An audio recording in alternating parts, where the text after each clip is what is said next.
तो आइए बच्चों, अब हम लोग इसका प्रश्न अभ्यास करते हैं। सरजू भैया को जिंदा दिल क्यों कहा गया है? तो सरजू भैया को जिंदा दिल इसलिए कहा गया है क्योंकि वह हंसोड़ थे, मजाकिया थे, दिल खोल कर हंसते थे और ऐसे हंसते थे कि उनके दांत भी चमकने लगते थे, अंग अंग फड़कने लगता था। तो इस तरह से जो व्यक्ति खुलकर हंसता हो, चिंता नहीं करता हो, हंसी मजाक करता हो, चिंता फिक्र से दूर रहता हो, हर बात को हंसी में लेता हो, तो ऐसे व्यक्ति को जिंदा दिल कहा जाएगा। तो इस लिहाज से सरजू भैया जिंदा दिल व्यक्ति थे। अगला प्रश्न है, लेन देन के व्यवसाय में सरजू भैया क्यों सफल नहीं हो सकते थे? लेन देन के व्यवसाय में सरजू भैया सफल नहीं हो सकते थे क्योंकि सरजू भैया देवता थे। सरजू भैया चीलर तो थे नहीं, सुदखोर महाजन जैसे क्रूर निर्दयी तो थे नहीं। रुपया देते थे, उधार मांगने जाते थे, जिसको देते थे वही रोने लगता था मांगने के नाम पर। सूद क्या देगा, मूलधन भी नहीं देता था, मूलधन भी डूब जाता था। दया थी इनके पास, सहायता करने की भावना थी, सरल हृदय के थे। कहते थे कि मदद कर दिया तो कर दिया, तो फिर अब उसके पीछे क्यों लगना है। तो जो यह व्यवहार है, यह व्यवहार लेन देन के व्यवसाय के लिए उचित नहीं, और यह व्यवहार सरजू भैया के पास था। दया करना, अपने ग्राहकों पर दया करके सूद माफ कर देना, मूलधन भी नहीं मांगना, मांगने में भी उनको अच्छा नहीं लगता था। तो यह सब व्यवहार के कारण इनका लेन देन चौपट हो गया। चतुर फुर्तीले और काम काजू आदमी होते भी हुए भी सरजू भैया सुखी संपन्न क्यों नहीं रह सके? प्रश्न है, चतुर फुर्तीले और काम काजू आदमी होते हुए भी सरजू भैया सुखी संपन्न क्यों नहीं रह सके? सरजू भैया फुर्तीले थे, चतुर थे, कामकाजू आदमी थे, इसके बाद भी सुखी संपन्न क्यों नहीं हुए? इसलिए संपन्न नहीं हुए क्योंकि इनका ज्यादा समय दूसरे लोगों के मदद में बीत जाता था। रुपए पैसे से मदद तो करते ही थे, समय से भी मदद करते थे, देह से भी मदद करते थे। किसी की तबीयत खराब है, इलाज कराने कौन जाएगा? तो सरजू भैया। किसी का समाचार किसी दूसरे गांव से लाना है, किसको भेजेगा? तो सरजू भैया को भेजेगा। किसी को बाजार से सामान कुछ मंगवाना है, किसको भेजे? तो सरजू भैया को। किसी को जमीन की रजिस्ट्री करानी है, किसे शिनाख्त करवाया जाए? तो सरजू भैया। मतलब गांव घर मोहल्ले में जिसको भी कोई जरूरत पड़े, सरजू भैया को तुरंत खोजता था, ढूंढता था। सरजू भैया तैयार रहते थे। सरजू भैया तन से, मन से, धन से, सभी प्रकार से मदद के लिए तैयार रहते थे। तो दूसरों के बोझ के कारण न तो इनकी खेती बाड़ी सही हो सकी, न घर मकान ठीक हो सका, और न इनका सेहत ही अच्छा रहा। यह हम कमजोर होते चले गए, इसलिए यह इनका जीवन सुखी खुशहाल नहीं रह सका। अगला प्रश्न है, सरजू भैया ने सादे कागज पर अंगूठे का निशान क्यों बनाया? सुदखोर महाजन के पास जब रुपया लेने गए तो सुदखोर महाजन कहा कि नहीं, से अंगूठा लगा दीजिए, सबूत तो होना चाहिए। और वो सुदखोर महाजन जो था, पहले इन्हीं के यहां से कर्जा लेता था, उधार लेता था, और आज वह इधर उधर से करके अपना धंधा चमका लिया है, और अब वह सूद पर पैसा लगाने लगा है। सरजू भैया उसके पास गए तो पैसा तो दे दिया, लेकिन वो कहा कि सबूत चाहिए। कहे कि क्या है, बोलिए। तो इस पर अंगूठा का निशान लगा दी।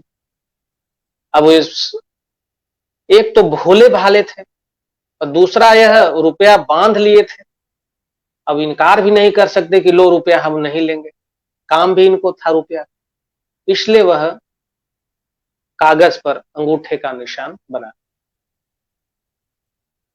अगला प्रश्न है, अपनी शादी की बात सुनकर सरजू भैया ठठाकर क्यों हंस पड़े? सही उत्तर में सही का निशान लगाइए। तो प्रश्न है कि अपनी शादी की बात सुनकर सरजू भैया ठठाकर क्यों हंस पड़े? अब 4 विकल्प है, 4 विकल्प में सही विकल्प पर सही का चिन्ह लगाना है। विकल्प सुनिए। पहला है, यह समझकर कि लोग उनसे हंसी कर रहे हैं। दूसरा विकल्प है, सरजू भैया स्वयं हंसी कर रहे थे। तीसरा विकल्प है, दूसरी शादी की संभावना पर वह बहुत प्रसन्न हो उठे थे। और चौथा विकल्प है, वह हंसकर बात टालना चाहते थे। तो चौथा विकल्प ही सही है, वह हंसकर शादी की बात टालना चाहते थे। अगला पाठ से आगे का प्रश्न है, काजी जी दुबले क्यों शहर के अंदेशे से? यह कहावत सरजू भैया पर कहां तक चरितार्थ होती है? तो काजी जी दुबले क्यों शहर के अंदेशे से मुहावरा है, ये इसका मतलब यह है कि लोग दूसरों के परेशानी से, दूसरों की चिंता से खुद परेशान रहते हैं, चिंतित रहते हैं। कुछ लोग ऐसे होते हैं। सरजू भैया भी ऐसी ही श्रेणी के व्यक्ति थे कि जो दूसरों के बोझ को, दूसरों की चिंता को, दूसरों की परेशानी को अपना बोझ, अपनी चिंता, अपनी परेशानी समझते थे और उसे दूर करने के लिए अपना तन मन धन सब कुछ न्यौछावर कर देते थे। शरीर से, समय से, पैसा से उसकी मदद करते थे। यह ज्यादा समय इनका दूसरों के मदद करने में ही गुजरता था। न अपनी खेती बाड़ी संभाल सके, न घर बार बसा सके, न लेन देन का जो इनका व्यवसाय था वह ठीक कर सके। यह केवल दूसरों की मदद करने में ही उजड़ गए, कंगाल हो गए, इनकी जिंदगी फटेहाल हो गई। तो यह चरितार्थ होती है। अगला है, आप जोंक, खटमल और चीलर में सबसे खतरनाक किसे मानते हैं और क्यों? तो जोंक, खटमल और चीलर में सबसे खतरनाक कौन है? सबसे खतरनाक है चीलर, क्योंकि जोंक और खटमल तो हमारे शरीर के बाहर रहते हैं और जब कभी हमारे शरीर से खून चूसते हैं तो पता लग जाता है और वो पहचान में भी आ जाते हैं कि यह जोंक और खटमल हमारे शरीर से खून चूसा है। लेकिन चीलर जो है, वो चीलर बहुत खतरनाक है। चीलर हमारे साथ रहता है, हमारे कपड़ों में रहता है और हमारे खून को चूसता है और बहुत धीमे धीमे चूसता है। ऐसा चूसता है कि पता भी नहीं लगता है, पता भी लगता है तो हल्की सी चुनचुनी होती है और हमारे शरीर में ही रहकर हमारा खून चूसता है और उसी में रहता है और अपना रंग भी नहीं बदलता है, पता भी नहीं लगता है कि चीलर खून चूसा है। तो ये जो दशा है, यह जो विसंगति है, यह चीलर की है, जो खतरनाक होने की सूचक है। तो चीलर सबसे ज्यादा खतरनाक है। अगला है, सरजू भैया की दिनचर्या से आप कहां तक सहमत हैं? सरजू भैया का जो दिनचर्या है उससे आप कहां तक सहमत हैं? उनका दिनचर्या सही है या गलत है? आप उसको सही ठहराते हैं कि गलत ठहराते हैं? तो बच्चों, यह प्रश्न मैं आपको गृह कार्य के रूप में दे रहा हूं। आप ये जरूर बताइएगा, लिख कर लाइएगा कि उनके जीवनचर्या से, उनके दिनचर्या से आप सहमत हैं या असहमत हैं? सहमत हैं तो क्यों, असहमत है तो क्यों? मैं थोड़ा सा आपको इसमें मदद करूंगा कि अगर मुझसे पूछा जाए कि सरजू भैया की दिनचर्या से आप सहमत हैं कि नहीं, तो मैं कहूंगा कि मैं सहमत नहीं। इसलिए कि दूसरों की मदद उतना ही किया जाए जितना हमारी क्षमता हो। हम अपनी स्थिति, जो हमारी क्षमता है, उसके जितनी शक्ति है, उसके आधार पर ही हम लोगों की मदद करें। दूसरों की मदद करने में अपना सब कुछ त्याग कर देना, खेती बाड़ी चौपट कर देना, धंधा चौपट कर देना, शरीर कमजोर कर लें, मैं समझता हूं कि ऐसा दिनचर्या सही नहीं है। तो मेरा हिसाब से तो उनकी दिनचर्या मेरे हिसाब से सही नहीं। अब आप अपनी बात लिखेंगे, आप जरूर इसे लिख कर लाएंगे। अगला प्रश्न है, सरजू भैया के सेवा सदन का दरवाजा हमेशा खुला रहता है, इस कथन का क्या तात्पर्य है? सरजू भैया का सेवा सदन का दरवाजा जो है हमेशा खुला रहता है। सेवा सदन का मतलब कि वैसा घर जो जहां सेवा प्राप्त होता हो। सेवा सदन, ऐसा घर जहां सेवा प्राप्त होता हो। तो सरजू भैया का घर तो सेवा सदन था ही, सेवा प्रदान करने वाला था ही। कोई भी चला आता था सहायता मांगने, सेवा मांगने, सरजू भैया के पास जो रहे उसको तुरंत सेवा में हाजिर कर देते थे। रात हो, दिन हो, दोपहर हो, आधा रात का समय हो, सुबह हो, शाम हो, जब कभी भी लोग चाहते थे सरजू भैया के दरवाजे पर आते थे मदद मांगने। सरजू भैया ना किसी को नहीं कहते थे। शरीर से, समय से, धन संपत्ति से, सब कुछ से सरजू भैया बेहिचक उसकी मदद करते थे। तो इस तरह से उनका जो घर था वो सेवा सदन था।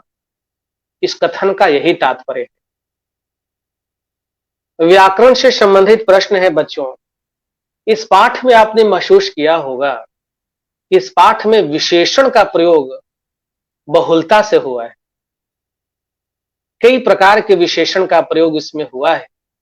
यह पाठ जो है विशेषण की दृष्टि से बड़ा उपयुक्त है आपके लिए। तो विशेषण क्या है? तो विशेषण की पहचान है कि क्यों, कैसे, कैसी, कितने आदि प्रश्नों से जो प्राप्त हो जाए वो विशेषण है। हम लोग तो यही कहते हैं कि संज्ञा या सर्वनाम की जो विशेषता प्राप्त बताए वो विशेषण है। यहां दूसरा है कि क्यों, कौन, कैसा, कैसी आदि प्रश्नों से जो उत्तर प्राप्त होता है वह भी विशेषण है। जैसे बेर कैसा है, तो बेर कैसा होगा? लाल होगा, मीठा होगा, खट्टा होगा, पका होगा, बड़ा होगा, छोटा होगा। तो पक्का, खट्टा, मीठा, बड़ा, छोटा क्या है? ये विशेषण है। तो कैसा से जो उत्तर आया वो क्या आया? विशेषण आया। लीची कैसी है? अब लीची कैसी होगी? तो बड़ी होगी, मीठी होगी, रसीली होगी। तो बड़ी, मीठी, रसीली क्या है? विशेषण है। तो कैसी है से जो उत्तर आया वह कैसा उत्तर आया? वह क्या है उत्तर? वह है विशेषण है। उसने कितने आम खाए? तो 1, 2, 5, 4, आधा, समूचा, ये सब उत्तर आएगा। तो ये सब क्या है? ये सब विशेषण है। तुमने कितना दूध लिया? कितना लिया? 1 गिलास, आधा गिलास, 1 मग, 1 जग, 1 लीटर, 2 लीटर, आधा लीटर, जो भी है। ये क्या आया? विशेषण आ गया। तो अब इस आधार पर जो आपने देखा कि कैसा, कैसी, कितने, क्यों, यह सबसे विशेषण उत्तर में आता है। तो इस पाठ में भी विशेषण है। उन विशेषणों को आपको चुनना है। तो आप पाठ से विशेषण चुनकर लाएंगे। मैं आपको कुछ विशेषण के बारे में बताता हूं जो इस पाठ में है। जैसे खपड़ैल मकान। मकान के पहले क्या है? मकान कैसा है? तो खपड़ैल। खपड़ैल मकान, यहां खपड़ैल क्या है? विशेषण है। छोटा सा आंगन। आंगन कैसा है? तो छोटा सा। छोटा सा क्या है यहां? छोटा। छोटा क्या है? विशेषण है। सौभाग्यशाली मालिक। मालिक कैसा? तो सौभाग्यशाली। तो सौभाग्यशाली क्या है? विशेषण है। छोटा भाई। कैसा भाई? तो छोटा भाई। तो छोटा यहां विशेषण है। प्रथम संतान, कौन सी संतान? तो प्रथम संतान। तो प्रथम यहां क्या है? विशेषण है। लंबे और दुबले आदमियों, आदमी के पहले लंबे और दुबले हैं, तो लंबे और दुबले शब्द क्या है? विशेषण है। बड़ी बड़ी टांगे, कैसी टांगे? बड़ी बड़ी, तो बड़ी बड़ी यहां क्या है? विशेषण है। नाक खड़ी लंबी, नाक कैसी है? तो खड़ी है, लंबी है, तो खड़ी और लंबी क्या है? विशेषण है। इस पाठ में विशेषण की बहुलता है। आप उन विशेषणों की पहचान करेंगे और अपने नोटबुक में इसे लिखेंगे। जैसे भूखमरे मनहूस आदमी, आदमी के पहले विशेषण क्या है? भूखमरे है, मनहूस है। तो बच्चों यह जो पाठ है, यह पाठ व्याकरण की दृष्टि से बहुत ही अच्छा है, उपयोगी है, और खासकर विशेषण जानने और समझने के लिए। अगला प्रश्न है, सरजू भैया के शुद्धुआपन के कारण ठगे जाने की कहानी उत्तम पुरुष में लिखिए। सरजू भैया के शुद्धुआपन के कारण ठगे जाने की कहानी उत्तम पुरुष में लिखिए। उत्तम पुरुष बच्चों, पुरुष जो होते हैं हिंदी में 3 प्रकार के हैं। प्रथम पुरुष, मध्यम पुरुष और उत्तम पुरुष। तो प्रथम पुरुष जो होता है, जो दूसरों के बारे में कहा जाए, जो दूसरों के बारे में कहा जाने वाला है, जैसे वह, वे लोग, दूसरों के बारे में है, तो यह हुआ प्रथम पुरुष। मध्यम पुरुष जो सुनने वाला है, जैसे तुम लोग, मध्यम पुरुष। उत्तम पुरुष जो कहने वाला है, मैं, हम लोग, हम दोनों, ये उत्तम पुरुष है। तो यहां पर एक प्रसंग पाठ में है जो सरजू भैया के सुधुआपन का है, और उसमें ठगे जाने की कहानी है। तो सुधुआपन से ठगे जाने की जो कहानी है, वह आपको उत्तम पुरुष में लिखना है। मतलब मैं से शुरू करते हुए आपको लिखना है। तो मैं आपको यह प्रश्न गृह कार्य के रूप में दे रहा हूं कि आप मैं संबोधन करते हुए इस घटना का वर्णन करेंगे। तो बच्चों, आपने यह जो संस्मरण है रामवृक्ष बेनीपुरी का, यह आपके लिए बहुत उपयोगी है। यह संस्मरण जहां आपको यह दिखाता है कि संस्मरण कैसे लिखा जाता है, उसकी कौन सी विशेषता है, साहित्य में ये जो विधा है वह कैसी है, इससे आपको स्पष्टता होती है। साथ ही साथ इस पाठ में जो व्याकरण के पक्ष हैं, विशेषण है, उसके बारे में जानकारी मिलती है। सरजू भैया के चरित्र के बारे में जानकारी मिलती है कि हमारे समाज में भी कई ऐसे लोग होते हैं जो अपनी हालत, अपनी दशा, अपनी स्थिति परिस्थिति का बिना ख्याल किए हुए दिन रात हमेशा दूसरों की मदद करने में जुटे रहते हैं, और इस कारण से उनकी हालत दयनीय हो जाती है, उनकी जिंदगी फटे हाल हो जाती है। तो इस तरह से कई लोग ऐसे होते हैं समाज में जो दूसरों की मदद के लिए अपना समय देते हैं, शरीर से मदद करते हैं, धन दौलत से मदद करते हैं। तो ऐसे लोग जो समाज में होते हैं, वो आदरणीय होते हैं, उनका मान सम्मान होना चाहिए। लेकिन ऐसा बहुत कम होता है। ऐसे लोगों को लोग मूर्ख समझते हैं, बेवकूफ समझते हैं। वह समझते हैं कि मुफ्त में कोई बेगार मिल गया, मुफ्त में कोई सहायता करने वाला, काम करने वाला मिल गया। तो यह जो सोच है ये गलत है।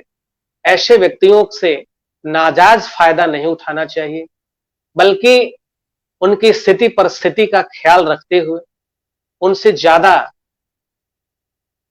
मदद नहीं लेनी चाहिए, उनका भी ख्याल रखना चाहिए, उनका भी मान सम्मान समाज में मिलता रहे, ऐसी हमारी कोशिश होनी चाहिए।